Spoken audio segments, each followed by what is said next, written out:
Hello students, welcome to the class Gurukul by SP Kher. Today we are going to understand the chapter current electricity. As this chapter's name is current electricity, here we will discuss with the current, resistance, voltage, resistivity, drift velocity, all these new terms will come. Okay, so now here is a metallic conductor. It is metallic conductor, so it has free electrons. Now what is free electrons? Free electrons are the electrons of this metal only, but they are not attached to the specific atom. They are free to move inside this metal, but they are not so free that they can come out of this metal. Means they are free to move in this material of the metal only, but they cannot escape the surface of this metal. That's why those electrons are called free electrons. So every metal has free electrons. So here the charge carriers will be always electrons. Okay. So now you know this formula, current I is equal to, if the small charge dq is flowing in the small time dt, then current I is equal to dq upon dt. Or if q charge is flowing in time t, then I is equal to q upon t. What is the unit of current? Unit of current is ampere. Either you can call it unit of charge upon unit of time, means coulomb per second. Okay. Now we will understand Ohm's law. For understanding Ohm's law, here is metallic wire. See, I have shown is little thick. It is the cross section of the wire. This is the actually thin wire. But when you see it, it's round circular cross section, and this shape is cylindrical. And we have put one voltage cell at the end of this, at the two ends of this metallic wire. Okay, means what is the potential difference between two ends of this wire is V. And because of this potential difference, the current flowing through this conductor is I. So imagine a conductor through which a current I is flowing, and let V be the potential difference between the ends of the conductor. Then according to Ohm's law, the potential is directly proportional to current. Matlab, if you increase the potential difference, the value of the current will increase. If you decrease the potential difference, the value of current will decrease. Means they are directly proportional. So we will, whenever the proportionality sign is changes to the equal to sign, we put a constant. So R is the one new constant introduced over here. This R is called the resistance of this metallic wire. R is the resistance of this metallic wire. Now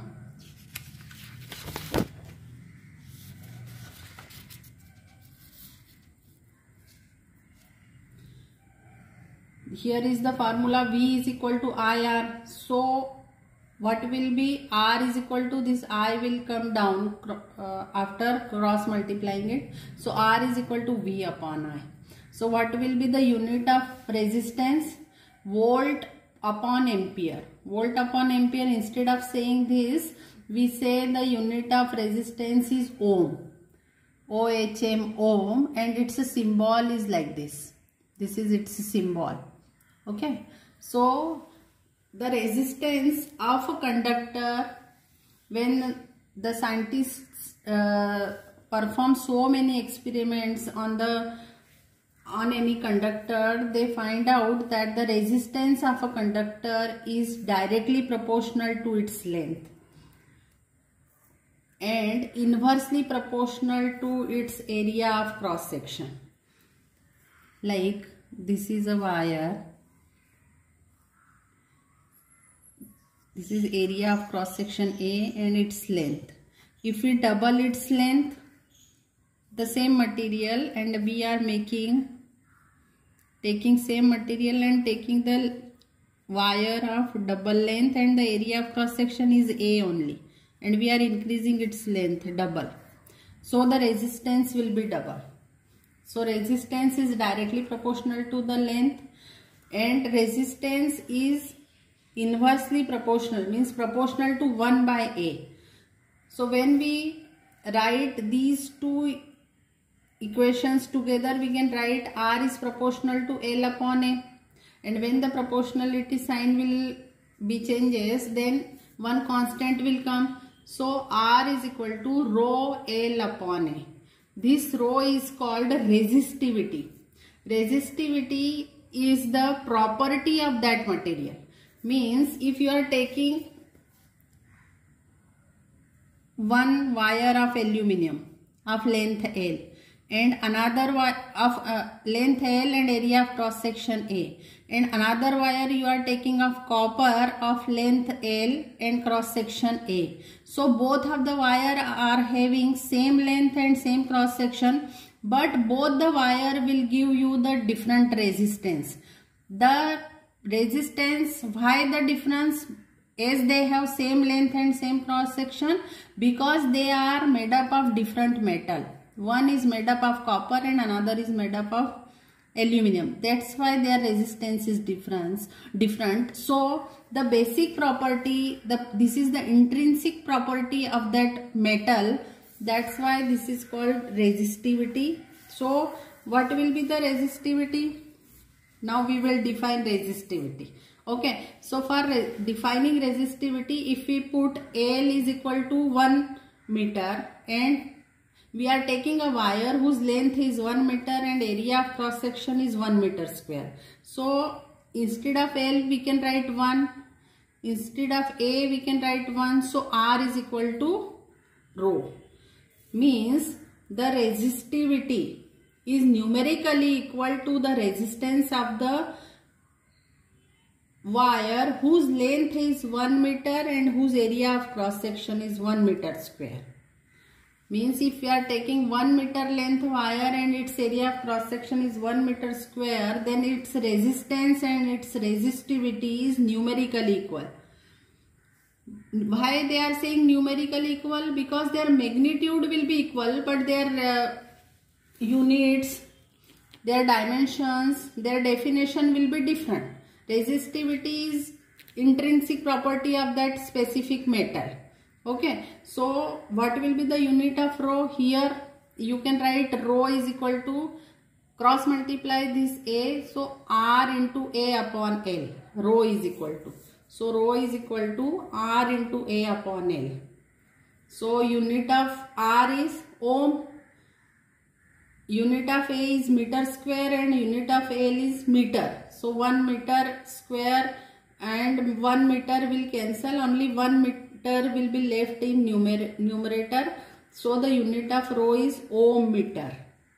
Okay, so now we will see, this is the Ohm's law. V is equal to IR and R can be written as rho L by A. R is equal to rho L by A. So we will replace R with rho L upon A.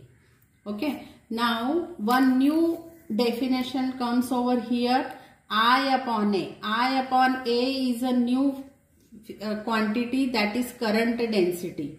It is denoted by the letter J. Means current flowing through the unit area of cross section is called the current density. Its unit, what is the unit of current density? As it is I upon A, ampere upon meter square. And we will see that current density is a vector quantity. Okay, don't understand, you know that current is a scalar quantity, but area is a vector quantity that you have studied. But here we will see that current density is a vector quantity. Now in first chapter you have studied that when the electric field is uniform, then E into L is equal to V.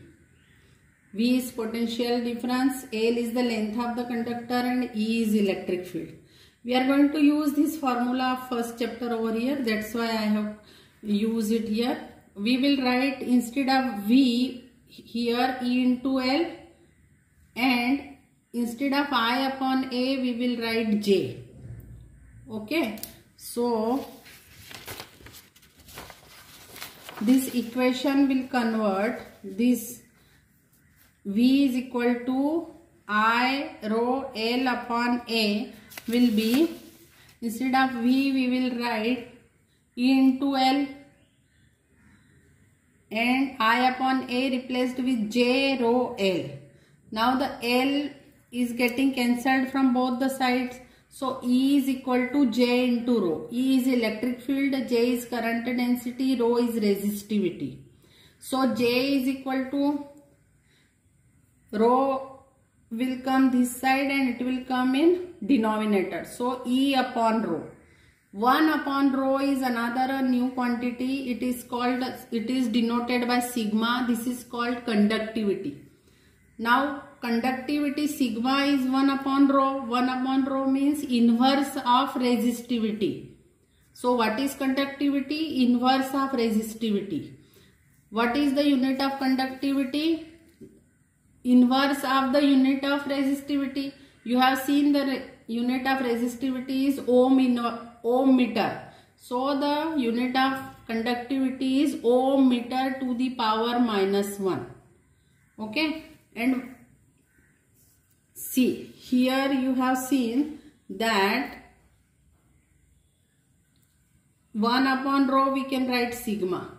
So J is equal to sigma into E. So the direction of J is equal to sigma into direction of E. So direction of current density is along the direction of electric field. This is very important statement. You keep in mind that current density is a vector quantity and its direction is along the electric field. So I am little bit summarizing the formulas we have just discussed. I is equal to dq by dt, or I is equal to q by t. V is equal to IR. R is equal to rho L upon A. Current density is equal to current upon area. E into L is equal to V for uniform electric field. Okay. And current density J is equal to sigma into E. Conductivity is equal to 1 upon resistivity. Now, you know the formula R is equal to rho L upon A. R is resistance of the wire, rho is resistivity of the wire, L is length of the wire, and A is area of the cross section. If you have any numerical like this, that you have a wire of length L and you have melted it and turned into a wire of length 3L, means the material is same. You are not adding material, you are not removing the material. Material is same, means the volume of the material is same. If that case is there, then how to solve such sums? For that, R is equal to rho L upon A. We will multiply numerator and denominator, both will L. Okay, so R is equal to rho L upon A into L upon L. This L and L will cancel out, then again you have the same formula. But A into L, area into length is equal to volume. L into L is equal to L square. Now, since the material is same, you are turning the same wire into triple length. So your volume is constant. The material is same, that's why your rho is constant. So R is directly proportional to L square. For solving such numericals, that a wire of length L is melted and turned into a wire of length 3 times L, means you made the wire 3 times longer. So what will be the new resistance? So the length is now 3 times more, so the resistance will be the 9 times of the old resistance. Its resistance increased by 9 times. Okay, why the resistance increased 9 times? Because as you are increasing the length, its area of cross section will reduce, since you haven't changed the material. But we are not supposed to take in count that area of cross section because we have eliminated that area with the volume. That's why you can simply, if the volume of the material is same, then R is proportional to L square. Now don't get confused. Once we said R is proportional to L, here we are saying R is proportional to L square. R is proportional to L square only when volume is constant. This is condition. And in general form, R is proportional to L and R is inversely proportional to area of cross section. Okay. Now in case second, if the wire of length L, if wire of cross section A is melted and turned into a wire of cross section A by 2. Now they are only giving information about the area of cross section reduced to its half. Okay. So now what we have done? R is equal to rho L by, we are multiplying A with numerator and A with denominator. So it is R into L into A means V upon A square. Now since the material is same, so same resistivity for both the cases, same volume for both the cases, so R is proportional to 1 upon A square. Means earlier before melting it, the area of cross section was A, and after melting the area of cross section is A by 2. Means here it will come A by 2, so it will come 1 upon A square by 4. So the 4 will come in numerator. So the resistance will be 4 times the old resistance. Means its resistance increased 4 times. Okay, understood how to solve such questions? Thank you for watching. If you are understanding my videos, then please like, subscribe and share and comment. Thank you.